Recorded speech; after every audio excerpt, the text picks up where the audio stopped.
Time for your fan weather forecast, brought to you by Utke Heating and Cooling. Right now, 60 degrees and cloudy skies for the remainder of the tonight. If you're going to the game, looks like just cloudy skies and a low of 53.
Some shows talk about one team.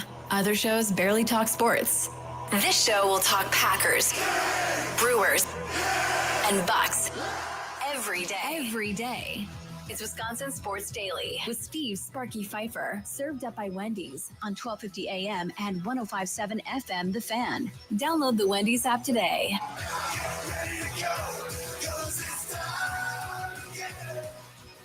Welcome in. It is Wisconsin Sports Daily. See Sparky Fifer with you out here live at Kelly's Bleachers on Blue Mound. Come on out, hang out. Thanks to our fine friends over there at Sun Cruiser Vodka Iced Tea. Baseball calls for Sun Cruiser Vodka Iced Tea made with real iced tea, real vodka. It's refreshingly smooth and easy to drink with no bubbles to fill you up. It's the perfect game day sipper. Plus, each Sun Cruiser is only 100 calories and 4.5% alcohol, making it perfect for anywhere your watch party takes you. Crack one open today and let the good times cruise Milwaukee. Come on out here to Kelly's Bleachers on Blue Mound. Have yourself a Sun Cruiser. We've got our hashtag Euchre Magic t-shirts out here while supplies last. Sun Cruiser t-shirts, Sun Cruiser hats. Come hang out with the fan. Coming up the rest of the day, I'll be here till 7 o'clock. 5 to 7 will be the leadoff show, as it has been all year long, 1 hour or more before every game, getting ready for Brewers baseball. Tommy Wirtz hosting that one coming up today from 5 until 7. I'll be co-hosting out here at Kelly. So looking forward to that. Okay, Charlie Usen. So I want to get back to the Green Bay Packers after having talked about the Milwaukee Brewers. This is the thing that I really want to get into a little bit here. So you play the Tucker Kraft highlight earlier in the show. Let's see. We have a Josh Jacobs highlight. Did Josh Jacobs actually do anything yesterday in that football game? Because to me, that game was really all about Josh Jacobs and getting Josh Jacobs going offensively and really establishing the run at the end of the day, Charlie. It's 2nd down 7, and Jacobs, look it, right down the middle. Touchdown for the second time today, Josh Jacobs. Harlan is so good on the play-by-play, is he not? He's just fantastic. Amazing. Every time I listen to him, he gets so fired up, no matter who's playing. It's awesome. He is so good. So Josh Jacobs has a nice day yesterday as well. The question that I have is, when we talk about this Packers offense and we talk about the excitement of this Packers offense, talk about Matthew Golden having a big day yesterday, right? You airmail the ball to Luke Musgrave, and then you hit Golden going down the left sideline for 30-plus yards in stride. Jordan Love hits him. That's beautiful. That's what you want. Not only did you have a horrible throw, but then you throw a perfect throw, a hard throw down that left sideline. That's how you want to see Jordan Love react. Now, after this game, continuously the conversation is, man, oh man. Like, here we go again, right? Josh Jacobs among the leaders in receptions, and guys like Tucker Kraft getting ignored for most of the game and hardly having any balls thrown his way outside of that one touchdown. And the issue isn't whether or not this team can win with a true number one wide receiver. They showed last year they could win without a true one wide receiver. They showed 2 years ago they could win without a true number one wide receiver. The issue is, if there is an issue, is anybody talented enough? Is anybody good enough on this team to warrant Davante Adams type targets, right? Matt LaFleur talking about, well, we don't want him to force the ball. Good. I don't want him to force the ball either. But come on now. I mean, look at me with a straight face and tell me he wasn't trying to force the ball to Romeo Doubs in that game yesterday, Charlie. Look at me with a straight face, Matt LaFleur, and tell me you don't think that man wasn't forcing the ball to Romeo Doubs during that game. But the reason he was forcing the ball to Romeo Doubs, and you saw on that one play, I think it was in the third quarter, where Romeo Doubs came all the way back, fought past 2 defenders to catch the ball from a Jordan Love scrambling out of the pocket to the left. I mean, that's the reason he's forcing the ball to Romeo Doubs, and that's the type of stuff that Davante Adams would do. He found ways to get open. He still finds ways to get open even after the age of 30 here as a wide receiver. He's that talented, and it's those kinds of techniques, that type of football IQ that gets a quarterback to trust you in that way. And I think with Romeo Doubs, he's starting to learn that, and it seems like a lot of people have pointed out that he's playing with a different kind of enthusiasm this season, kind of like what I mentioned earlier with Andrew Vaughn and the Milwaukee Brewers. He just feels like he has more intention when he's out there right now, even more than some of these other players on the field. I know Tucker Kraft is a monster, but I do think there's some times where it looks like he's not in on a play all the time. That's part of the reason you can't trust that. I think you learn to throw the ball to certain people in certain situations when they give you that trust and when they allow you to do that and trust them. Got some Nicolay Law Fan Talking text line text messages come in. You can also be a part of this as well. 414-677-1250, 414-677-1250. Nate, north side of Milwaukee, texts in and says, I think it should be Golden. He's a sure-handed wide receiver who can get separation, which our wide receivers have problems doing, as we saw yesterday. I'll say this about Doubs. I think Doubs is probably the best route runner that they have at this point is Romeo Doubs. His ability to get separation off of the line and get that yard or two, that's what makes it work. Now, is Romeo Doubs going to get separation going down a sideline all that often? No, probably not. He doesn't have blazing speed like Matthew Golden or Christian Watson. He's not going to do that. I've said before, I think Romeo Doubs is Donald Driver. That's my comparison. Now, I don't know if he's Donald Driver, at that high level, but that's who he reminds me of, right? Not super fast, but crafty, really good at what he does, decent hands, and can make plays. That's who I think Doubs is. Matthew Golden, I don't know who Matthew Golden is. I don't have a comp for Matthew Golden as far as from in Packers lore of who he is. I don't think he's Greg Jennings. He's not James Jones. Both those guys were at the game yesterday, as was Vonnie Holliday, by the way. But I don't necessarily think he's that. What I want to see happen is once Christian Watson is out there, what are defenses going to do to stop both of them? Like, how are you going to play this? Because in my mind, a quick slant pass to Matthew Golden, I go 20, 30, 40 yards. Just a simple boop right there. Just like the Bengals were doing against the Packers yesterday, you hit him in stride 5 yards in front of you, he can take that bad boy 30, 40 yards instantaneously. Doubs will take it 10 to 15. Golden will take it even farther than that. And that is where it gets fun because now you're going to have to deal with Watson going deep, right? Down the sidelines or whatever, or deep down the middle. And Golden becomes that crosser underneath with all kinds of green in front of him. That's what's going to make him even more special, Charlie. I think that you're talking about this with a Christian Watson coming back eventually here. I don't think you need to wait for Christian Watson to do all this. What we saw in this game yesterday is that the Green Bay Packers do know how to scheme basically everybody open. I mean, Bo Melton got a carry in this game. So first of all, he has more offensive snaps now than defensive snaps on the season, Sparky. Just want to point that out because he got that carry yesterday. So he is a wide receiver currently, not a cornerback. But with this style of offense and playing a defense like the Cincinnati Bengals, who are not that talented, you have to go out there and find ways to maximize what you have on your offense. And they did that yesterday, probably for the first time since last season. Before last season, when everybody was talking about, they have so many weapons, we're going to be so skilled everywhere that we can find openings everywhere. And then last season, you just did not see them do that basically at all. You saw them pick different guys each week and use those guys. But this was the first time that it looked like you saw everybody get involved in a big play at least once. Each of the top 4 leading receivers had a reception over 20 yards in this game. That's pretty exciting from this Packers team and all the different players that can be used, and watching them get used finally all at once is really exciting. So yeah, Christian Watson coming back should add another wrinkle into that for any opposing defense looking to sign up for this. But Matt LaFleur has to go into each of these games with that idea that he wants to get everybody involved and not revert immediately back to what we've been seeing.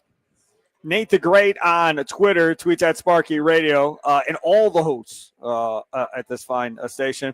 I have a question for you guys. How good is Matt LaFleur at developing talent? And besides Love, who has he developed? Okay, I'll answer. I'll play along. Because we're talking about who really has the talent to be the number 1 wide receiver, who maybe should be that guy that gets more balls forced his way outside of Romeo Dobbs like he did yesterday. How much credit does Matt LaFleur or Ben Johnson or Dan Campbell or anybody else get for developing anybody outside of the position that they coach or the side of the ball that they coach, right? So if your head coach is an offensive-minded coach, does he get credit if Rashawn Gary turns into a great pass rusher? We give Matt LaFleur credit for that? Man, I don't know, do we? I don't think so. Matt LaFleur was brought in here to develop the next quarterback after Aaron Rodgers. They brought him in here with the idea of, okay, odds are the next quarterback's not a Hall of Famer. We don't think so. So do we have an offense that you feel like we can run and be successful if we have a good quarterback and not a Hall of Fame quarterback to get us back to a Super Bowl? Do you have that style of offense? And then Matt LaFleur sold them pretty much on what he is running now and what he plans to continue to run going forward, where it's not quarterback heavy, like was the offense for Aaron Rodgers throughout his time here with Mike McCarthy. So now you are seeing this development.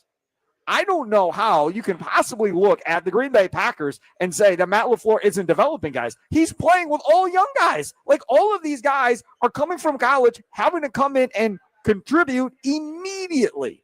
Like, I don't think there can be any question whether or not Tucker Kraft was the second tight end taken. Tucker Kraft looks like an all-pro. If they get him the ball, he looks like he could be an all-pro in the National Football League at this point.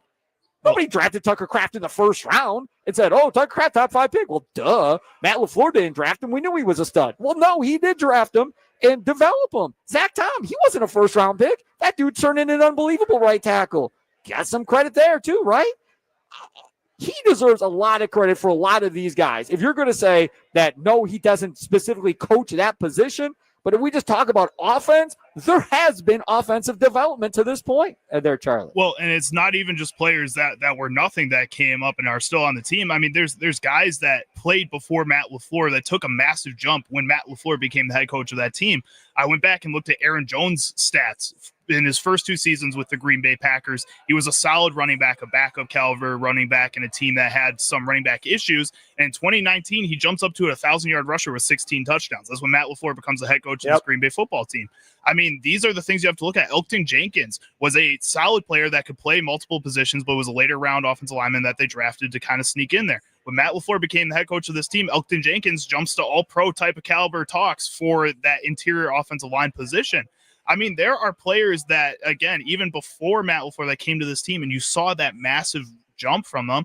These are the types of things you have to notice. And no, yes, Jordan Love is a guy that is taking a little bit longer to develop than I think Packers fans would like him to. But at the same time, that's the type of player he was when they drafted it. To your point, that they knew that. They knew that they were coming in with a project that they didn't expect to be a Hall of Famer right away, but he still has potential. And Matt LaFleur is working with that, and you are seeing incremental rises with this quarterback and this offense.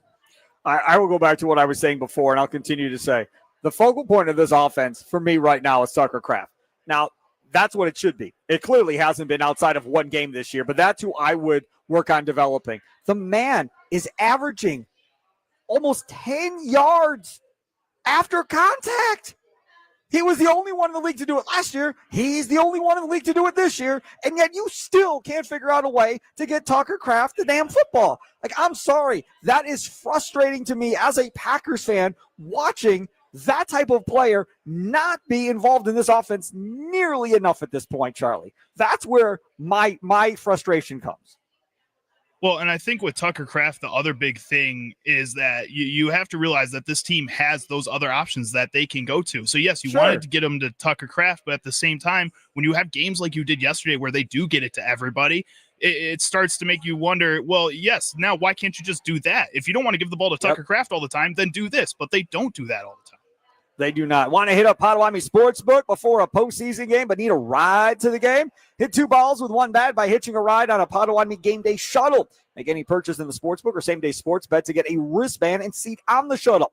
Shuttles begin approximately 2 hours before first pitch. Return shuttles run nonstop for 1 hour after the game. For more, visit Potawatomi.com. Bet above the rest. And again, it's just, to me, a little bit frustrating. You're in first place in the NFC North, which is beautiful. You don't like to have the Browns loss on your record. You don't like to have the Cowboys tie on your record. But as you sit here today, I think if I would have told you this was going to be the record, after, 5 games, I think you would have taken it because I think everybody would have said they're going to lose week 1 or week 2. Maybe they lose both. It's early in the season. Who knows? So I think everybody takes this record. If I said, hey, after 5 games, they're first place in the NFC North, everybody takes first place in the NFC North, regardless of record. The Lions, they looked pretty exposed yesterday. If y'all weren't paying attention, that didn't look like the same Lions team the previous 2 weeks when they were beating up a bunch of weaklings. That's not what we saw yesterday. So they may not be as good as everybody thought either. Ram, you're next to here on Wisconsin Sports Daily, served up by Wendy's on the Nicolay Law Fan Talk and Text line. What's up, Ram? Hey, what's going on, Sparky? How are you? Go Brewers, man. Our yeah, crew. Buddy. Let's go, Brewers. You got to say our crew, though. You say our crew. We already know Brew Crew is. It's our crew. Our crew. I like it. Yeah. I like it. Yeah. But my question about yesterday's game, first of all, let's just call it like it is. Joe Burrow was not standing back there. Okay. So you go past Jacobs and Kraft, and you play the more elite contenders. What do a game like that look like going forward? Well, we don't know. I mean, that's what we're going to have to wait and see. That's the point. You're going to have to get more of a pass rush than they got yesterday for certain. No question. They have to get home more often than they did. And when they made the determination in the second half that they were going to quick play the Packers and make those quick throws, the Packers made no adjustments to try and deviate from that. And that's something where this falls on Jeff Hafley to figure that out going forward. Well, check this out. Metcalf is next week. And that could be like a Julio Jones performance. Yeah, and we know what Aaron Rodgers is saying. He looked good yesterday. Sure he did. But I understand something. Under Jeff Hafley, they don't give up big performances to wide receivers. Next week, first is the Cardinals. Then after the Cardinals in Arizona, and who knows if Kyler Murray is going to play. After the Cardinals in Arizona, then it's your Rodgers deal with Metcalf. Right. If I was a betting man, I would guess Christian Watson will make his debut in that Steelers game, and they'll keep him out for one more week, would be my guess. And then you have Brenton Cox Jr., who also is eligible to come off the IL now. He should be able to play as well. And they thought Brenton Cox Jr. was going to have a big impact here on the defensive side of the ball for the Packers. So I think both of those guys might be back in time for that Steelers game on the 26th. What do you think about the interception that Love threw yesterday? It was a bad ball. He was rolling left, and he threw behind him. Like, I guarantee you, he's not the only quarterback in the NFL that's going to make that throw. I just don't want to make that throw in a clutch situation of the game when we need a score. Hey, man, when we read off third down stats earlier in the game, he's like top 2 in the NFL on third down right now, and it's not even remotely close at this point. Ram, thanks for the call. I appreciate it. Have a good rest of your day. Yeah, I mean, if you look at this Packers schedule, man, just sit back and look at this. Listen, they go to the Cardinals. Okay, fine. That's a 3:25 start. Then to the Steelers, Sunday Night Football. Then home against the Panthers. Now, they look good. They better figure out how to stop the damn run before Rico Dowdell comes into Green Bay on November 2nd, because Dowdell is putting it on people right now, making the Cowboys look silly. Then the premier game is Eagles in Green Bay on November 10th, that 7:15 start for Monday Night Football. That is the game that everybody has circled on their calendars right now. You like to win the next 3, right? Beat the Cardinals, definitely beat Aaron Rodgers. Again, we'll see how that plays out in Pittsburgh. And then home against the Panthers. You win the next 3, you're sitting pretty going into that Eagles game, and with some momentum on your side, having won 4 straight all of a sudden. And I think all of those games are winnable, Charlie. They're all winnable, but they're also all teams that have competitive edges to them a little bit. The Cardinals are a team that I think just has so many mental mistakes that just messes them up late in games. But early on in games, they can be really dangerous. And if you give them that motivation, that confidence, they can get going really quickly on you. A team like the Steelers is a veteran squad that does understand the basic nuances of offense and defense. And if you are not sound on either side of the ball, they're going to take advantage of that. The Panthers are a young team that at points at the end of last season and the points at the beginning of this season, they've shown they can be really explosive and have that type of potential that you see from the Packers sometimes. So none of these teams are the Bengals or the Browns. They're better than both those two teams, and you're going to have to go out there and play some really good ball to beat them. But like you said, they are all very winnable for a very good Packers team. Yeah, no question. So hopefully they're able to string some wins together here and get back on the winning track, because we're being honest, last 3 weeks, they have not looked like a team that's going to go to a Super Bowl. They have not looked like a team that's going to win the NFC. They need to play much, much better.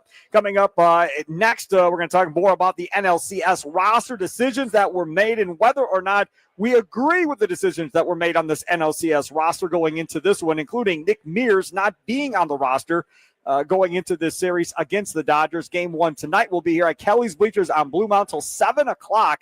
The leadoff show, powered by the Potawatomi Sportsbook with Tommy Wirtz, will be on from 5 until 7. I'll stay down here. He'll be in the studio. I'll co-host with him. We have our Euchre Magic shirts down here you can get. We have our Sun Cruiser T-shirts and hats you can come get as well. So if you're coming for the game, take the shuttles over to the game, park over here in the area, and head on over. Stop by Kelly's Bleachers on Blue Mountain. Again, brought to you by Sun Cruiser Vodka Iced Tea. Back with more Wisconsin Sports Daily, served up by Wendy's, live from the studios, powered by the Potawatomi Sportsbook.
Welcome in, Wisconsin Sports Daily, served up by Wendy's here at Kelly's Bleachers on Blue Mound. Come on out, hang out with us here today. Already got Brewers fans in. Just talking to a couple Packer fans from Toronto. They were in town to see the Packers yesterday, second time at Lambeau Field, so talking to them in the break. This is where you're going to want to be before the game. I promise you this is where you're going to be. Already got some Euchre Magic t-shirts going out, got some vodka or Sun Cruiser vodka iced tea shirts and hats going as well. Come on, get out here early, get your seats, have some great food out here at Kelly's Bleachers, have a couple of beverages. This room that we're in like the DJ booth where we're broadcasting from. I mean, there are TVs everywhere. Hard to believe there's a better place to hang out right before the game, walking distance to American Family Field than this one. So definitely want to come hang out here at Kelly's Bleachers on Blue Mountain. Charlie Sounds of the Day comes up at 3:40 every day, 3:40, 3:45, depending on where we are on the day, talking topic wise. But if you've never heard Charlie Sounds of the Day, it's a top 3 clips from around the world of sports. Could be from a presser, could be from one of the talking at TV shows that morning, could be from a podcast. You never know where Charlie's going to pick from. It could be on absolutely anything. So things that we don't talk about on the show could very well pop up on Charlie Sounds of the Day. So stay tuned for that coming up in about, the next 10 to 15 minutes or so. We're going to go back to the Milwaukee Brewers here and talk about the NLCS roster. And I want to get Charlie's thoughts on this. We had Kurt Hogan earlier in the show, Brewers beat writer for the Milwaukee Journal-Sentinel. And I brought up the idea of Tobias Myers being on this roster. And he says, well, yeah, it makes sense. It makes sense to add him to the roster. Well, this is my thing. I'm not going to say I was completely shocked by it, Charlie. A little surprised. Because Tobias Myers hasn't necessarily not been in the doghouse for Pat Murphy this entire season. And that is a guy that I wasn't so sure that Pat Murphy would have the trust in, put on an NLCS playoff roster, and they do it at the expense of a high leverage guy in Nick Mears. So that's one less high leverage guy you have at the back end of a game. That obviously is a big decision. Now, having said that, I don't want to see Tobias Myers start a game in this series. Please, for the love of God, I do not want to see him start a game. Like, if you want to bring him out, I don't know, 4th, 5th, 6th inning, okay, fine. All right, I'll hear that. But don't tell me that Tobias Myers is starting against Shohei Ohtani later in this series. Please tell me that is not what I'm going to hear later in this series. I'm okay listening to Jacob Mizorowski starting against Shohei Ohtani. I'm fine with it being Quinn Priester. I am not fine with it being Tobias Myers, however, Charlie. I get it. I was way more shocked than I think you were to hear that it was Nick Mears he was replacing. That was a guy that throughout the whole NLDS was their fireman. He came in and put out the fires. Whenever one of those starters got into trouble, he came in and was lights out. He was really good. He's been like that all season for this team. It felt weird that you wanted another long leverage reliever over him in this bullpen. I think there's other guys like Grant Anderson. I would have said, yeah, bye. See you later, dude. Tobias Myers, you can come in and fill in for him or something. Nick Mears just feels like a weird decision to me. And that's like when Rami brought it up on 9 to Noon earlier today from 9 to Noon with John Kuhn. I literally just stopped the radio. I was like, what are we doing? That doesn't make any sense to me. And then I thought about it a little bit. I was like, well, yes, they are going to probably want to do more bullpen games in this series. It worked in the first series to some degree. You're going to have a longer series here. It makes sense to have a guy who can go longer in these games. I don't think he's coming into this roster. Pat Murphy is bringing him into this roster with the intention of starting him at all. But I do think we're going to see him in some very important moments throughout this series. I think Pat Murphy trusts him to do that. I think the reason he was so hard on him throughout the season or had him in the doghouse sometimes was because he knew he was going to need him in moments like this later on in the season where he needs to have a cool head and play like a veteran, not like a second-year player like he is. This is the thing, too, about how they're going to go about deciding who's starting what games for the Milwaukee Brewers going forward. So you're starting Aaron Ashby today, which I'm just waiting for his arm to fall off at this point, as much as they're pitching him in the playoffs. But either way, so they're going to start him today. The question is, who comes behind him? Because every other time they've done this bullpen game, they have a bulk guy that comes behind him. So is Tobias Myers the bulk guy that comes behind Ashby right away in game 1 tonight? Against Blake Snell, because again, Snell has been unbelievable since he's come off being hurt. The Brewers did not see him because He was hurt earlier in the year when they went 6-0 against the Dodgers. It's not going to be easy scoring runs against this dude. I'm telling you right now, it's going to be tough. What needs to happen is they need to get his pitch count high, get to that Dodgers bullpen, and then exploit that Dodgers bullpen and get 3 or 4 runs that way. And then hopefully you win a 3-2 game, 4-3 game, something like that. That's, I think, the best way to do it.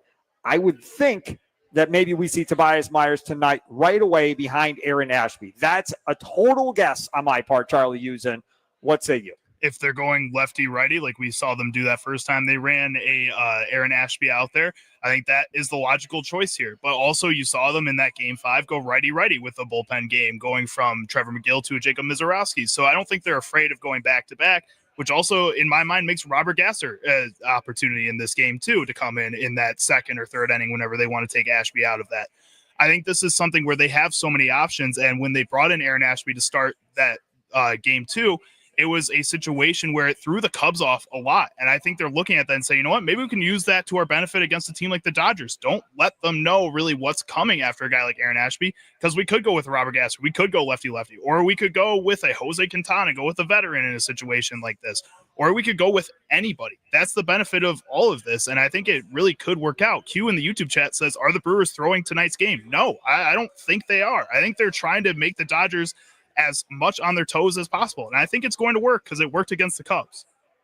You know, the other part about this too, I think, when you're talking about what they've decided to do here.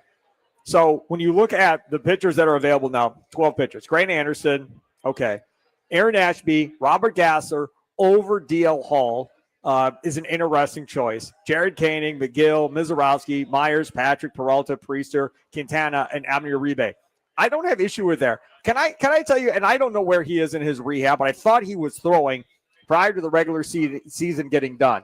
In the back of my mind, I was kind of wondering whether or not Logan Henderson would have been taken out of mothballs to come in to start a game maybe in this series. But again, as far as the rehabbing and physically where he is right now, that's the biggest question. Maybe he's not ready to go out there and give you 3 or 4 innings in a start. But that is a name that I was thinking of in the back of my head of, maybe they pull a rabbit out of the hat, and Logan Henderson is that guy to face the Los Angeles Dodgers, Charlie. Maybe, but if I'm the Brewers, I would rather that trick card be a Brandon Woodruff in a situation like this. I think he's a guy who's, not going to be on this team long-term, so if he gets hurt, you can probably just move on from him after this offseason right away. Right. He's a guy that right now has a higher ceiling than a Logan Henderson just based on what we saw him do this season. I think if you wanted to have a trick like that, or you wanted to try and take a guy out of bubble wrap early, it has to be the guy that has less of a long-term future with this team. And Logan Henderson is a guy that I think they expect to be a part of this rotation moving forward here. So if you were going to do that, I think it has to be Brandon Woodruff. And I just don't see them taking that risk with either of those two guys. The other part about this too is we were talking about this earlier, right? They get done with that Dodgers series the second time.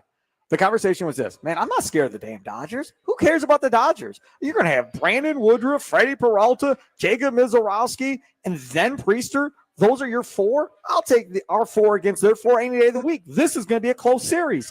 Now fast forward to the actual series itself, and here we are, Game 1 tonight, and you're going, holy cow, they're going to have to throw 3 bullpens to every 1 start to Freddie Peralta in order to survive through this series. Now, is that good or is that bad? Well, I think you can make the argument that it's good because it's going to not allow the Dodgers hitters to get in any type of rhythm against anybody because they're only going to see him once and they're going to be gone. They'll never see him a second time. So that works. However, the potential bad part about this is everybody's got to be on their P's and Q's legitimately every time.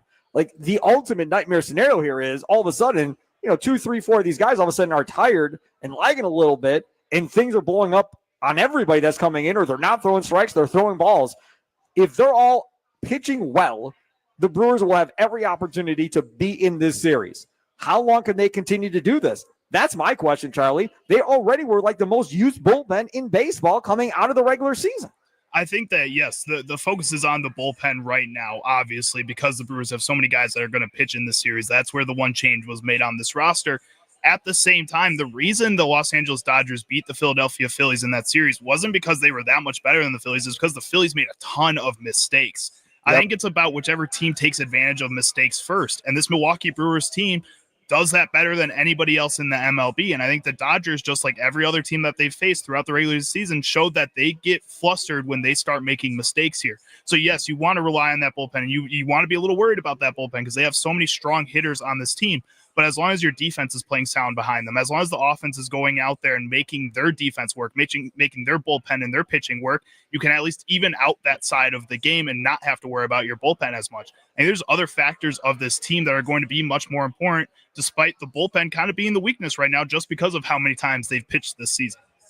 Nicolay Law Fan Talk and text line 414-677-1250, 414-677-1250. Ryan downtown says Priester or Quintana should pitch tonight, says Ryan. That is something else we talked about with Kurt Hoke from the Milwaukee Journal-Sentinel in the first hour of the show, which is you put Priester in a hostile environment, pitching at essentially his home in front of his family and friends, and it blew up. Didn't get out of the first inning.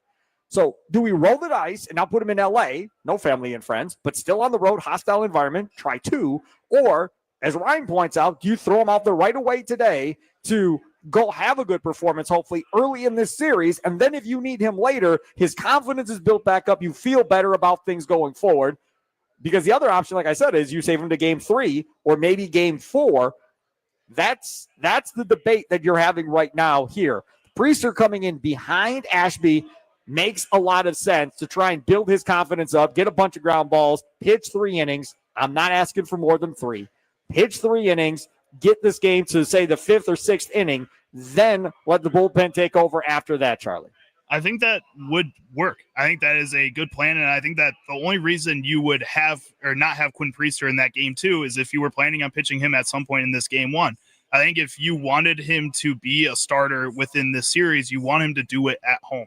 I think you want him to do it as a starter, not as a relief guy. But if you are going to bring him in as a relief guy, you have to do it behind a player like Ashby, who has been that workhorse, who has been the most consistent and able to keep the other teams low in order to get their confidence off to a rocky start and give Quinn Priester that start.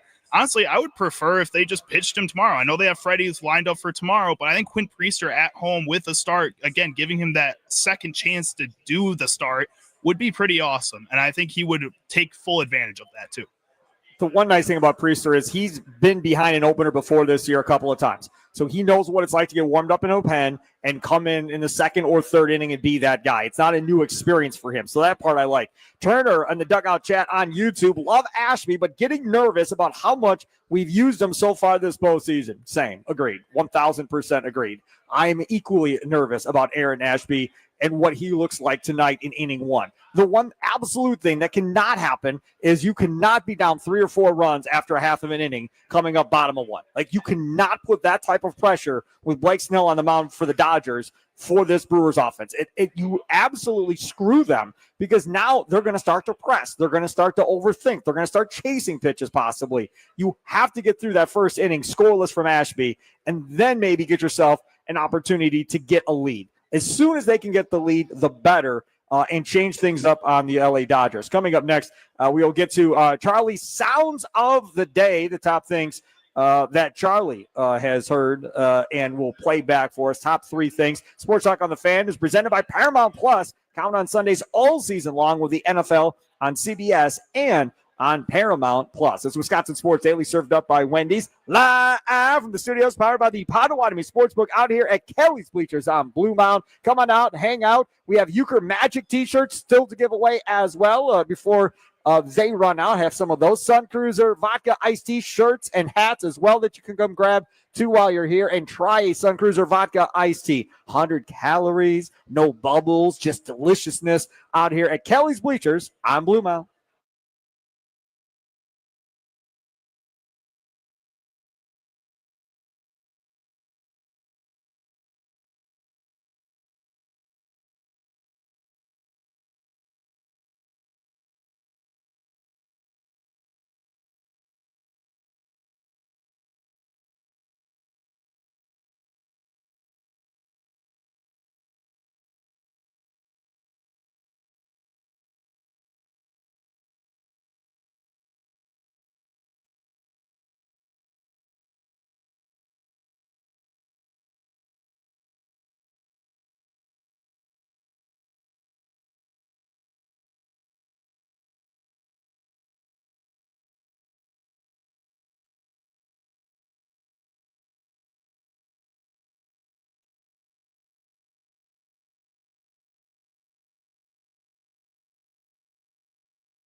Welcome in. It is Wisconsin Sports Daily, served up by Wendy's. Steve Sparky, Fifer with you out here at Kelly's Bleachers on Blue Mound. Come hang out. We have our Euchre Magic t-shirts out here while supplies last. We have our vodka, Sun Cruiser vodka iced tea shirts and hats out here as well. Make sure to have some of those when you're out here. Again, getting ready for game one. It's the Brewers and the Dodgers coming up tonight at American Family Field. And it's going to be a big, big moment for the Brewers. I think if you talk about pressure and who has the pressure, I think, at this point is squarely on the Milwaukee Brewers, more so than even the LA Dodgers at this point. Let's see. If you love Wendy's classic chocolate vanilla frosty flavors, there's some big news. They're all new Frosty Swirls and now Frosty Fusions. It's the same creamy treat you've always loved.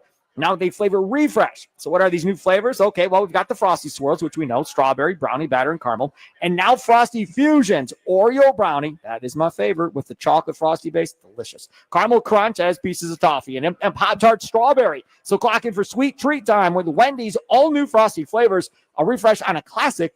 It's got to be Wendy's. Time now for Charlie's Sounds of the Day. What sound clips will Chicago Charlie pick today for Sparky? Will Sparky become enraged? Will laughter ensue? It's time for Charlie's Sound of the Day. It's Wisconsin Sports Daily, served up by Wendy's on the Fan. It is time for Charlie's Sound of the Day, brought to you by Prize Picks. And Prize Picks is the best way to cash on the Packers, the sports season, which players are going off, which ones are overhyped. Make your picks in less than 60 seconds and turn takes into cash all season long on Prize Picks. All you got to do is download the Prize Picks app today. Use code Sparky to get $50 in lineups after you play your first $5 lineup. That's code Sparky, Sparky, to get $50 in lineups after you play your first $5 lineup. If you're playing $5 lineups every day, daily fantasy, right? So 2 or more player stat projections, you go more or less. If you're doing $5 lineups, that means by using promo code Sparky on the Prize Picks app, you can play 11 different $5 lineups for $5. Now, why wouldn't you use code Sparky on the Prize Picks app to get that taken care of? Prize Picks, it's good to be right. Must be present in certain states. Visit prizepicks.com for details. Also, don't forget, Prize Picks now offers stacks, meaning you can pick the same player up to 3 times in the same lineup. Want to pick more and say Giannis's points, 3-pointers, assists, rebounds, blocks, whatever the case may be. Now you can pick all of them in the same lineup only on Prize Picks. So again, download the Prize Picks app today and use code Sparky to get $50 in lineups after you play your first $5 lineup. All right, Charlie, what do we got? All right, first up, I teased it a little earlier in the show, and I want everybody to be able to hear this, so I'm going to play it first.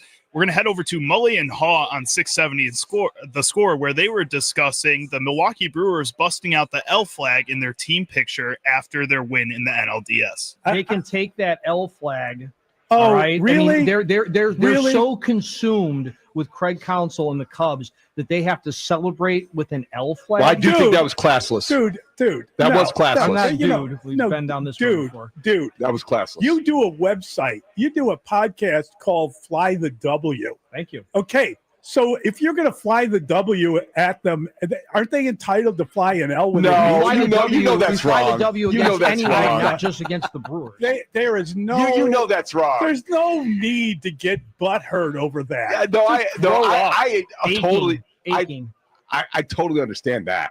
That was classless. You are the Milwaukee Brewers, and you won a big series. That should be enough. You don't need to be that guy. That was. I don't think anyone thought it through. Somebody threw a flag out there. They and- probably didn't think. They clearly didn't think it through. I It don't leaves a think it mark, was. though. Yeah, Photos are indelible. But get over it. I mean, seriously. You know, they beat you fair and square. They No did. shot. So you can't. And you can be know. happy for them, and you can accept that. You don't need the L flag. And like Murph is like best friends with the Cubs manager. He's the guy saying that he wants people to cheer him, not boo. You know, come on. Well, you just gotta. He probably had no idea it was there. I imagine he would not condone it. stop. I would hope that he wouldn't. But there's no way to explain it away. It was a terrible look for the Brewers. It was a great look, David Haw. Don't cry your tears coming this way. I don't want to hear about it. David Haw's on the show all the time, and I love David Haw. But as Mully pointed out on 670 The Score in Chicago, dude, you run a podcast called Fly the W or whatever the heck the name of that podcast is. Do not even come at me with, oh, that's classless. Listen, I am that guy. David Hall knows I'm that guy that he's talking about. Don't be that guy. He might as well just said, don't be Sparky, because that is exactly what I would have done in that situation. And I guarantee you, Pat Murphy knew exactly what was going on. And in Pat Murphy's mind, it was fun and so forth. Cub fans can be hurt about it. That's fine. Now let's see what happens next year. Like I said, I'm all about having an L flag at the stadium. Raise it up with the American flag every time you beat the Cubs at American Family Field. Make sure they know you know what you're doing, and you're going to continue to do it to them. And then when that trader leaves, then you can stop doing it. But in the meantime, again, you don't think Mark Antanasio loved that L flag in that picture after his little thing going back and forth with Craig after Craig left? Absolutely, he loved that whole deal at the end. All right, what's next, Charlie? All right, next up, we're going to head over to the NFL, where the Detroit Lions and Kansas City Chiefs got into a scuffle after their game due to Brian Branch making a bad decision. Here's the sound of the fight, and then Brian Branch explaining it afterwards. Kansas City gets the victory, 30-17, as Patrick Mahomes beats Jared Goff. And we got a little fight here, a little altercation going on. I don't know what started it. Well, Brian Branch was involved in something, and there was a little exchange, and then people came running. I think that was Juju Smith-Schuster who came running into that. Just glanced up and saw two Chiefs, one Lion, and then, of course, everybody coming on the field at the end of the game. They're trying to bully me out there.